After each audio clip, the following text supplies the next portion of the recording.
Je n'avais pas encore 5 ans lorsque j'ai pris pour la première fois le chemin de l'école.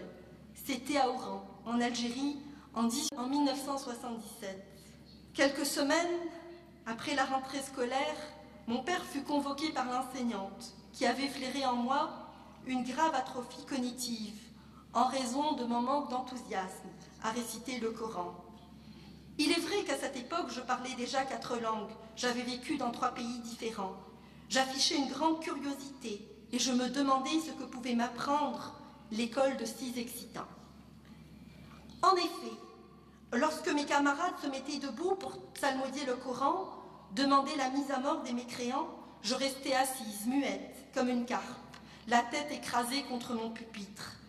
Je n'avais guère de sympathie à l'égard de cet être colérique qu'on désignait par le nom d'Allah. Pour être honnête, je ne comprenais pas grand-chose au contenu des récitations, comme la plupart de ces malheureux d'ailleurs, mais les mots redondants qui revenaient à chaque récitation me répugnaient profondément. D'ailleurs, tous ces enfants qui récitent des sourates du matin au soir ne les comprennent probablement jamais de leur vie. D'abord, parce que la majorité des musulmans ne parlent pas l'arabe, et lorsqu'ils le parlent, cet arabe ne ressemble guère à l'arabe du Coran. Dans mon essai « Ma vie à contre-courant » publié l'année dernière, je restitue cette tranche de vie que je vous raconte. L'enseignante avait dit à mon père « Votre fille, c'est la seule qui ne connaît pas le Coran dans la classe. Que se passe-t-il avec elle? Elle a beaucoup de rattrapage à faire. » Ce rattrapage, je ne l'ai jamais fait. Je refusais les récitations collectives et ce qui venait avec. Je haïssais le Coran. Je résistais déjà à mon corps défendant. J'étais déjà une dissidente. J'étais déjà une insoumise. J'étais déjà une opposante. J'étais déjà une mécréante. Je m'arrêtais d'être enfant. On ne peut pas être enfant sous la dictature. La dictature ne supporte pas les balbutiements. Tout devenait un acte politique, donnant un sens aux gestes les plus dérisoires. Tout était sujet à interprétation. Tout se transformait en un acte de bravoure ou de trahison. Tout était fracturé, segmenté, fractionné en deux. Il n'y avait aucune nuance possible.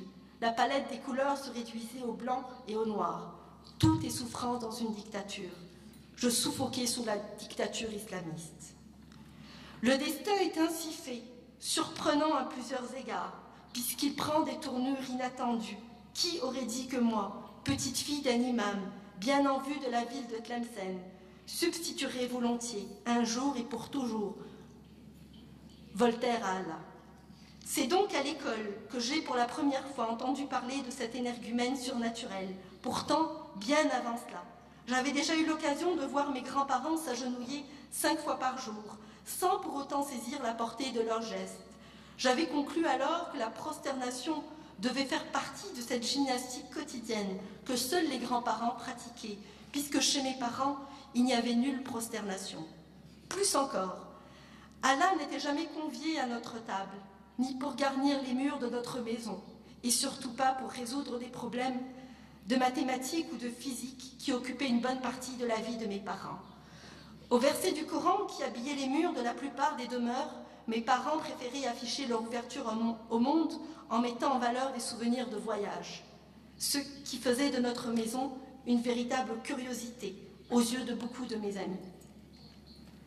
Si j'évoque cet épisode, c'est pour rappeler que c'est sur le terrain de l'école que les islamistes en Algérie comme ailleurs ont semé pendant des années les germes de l'islam politique.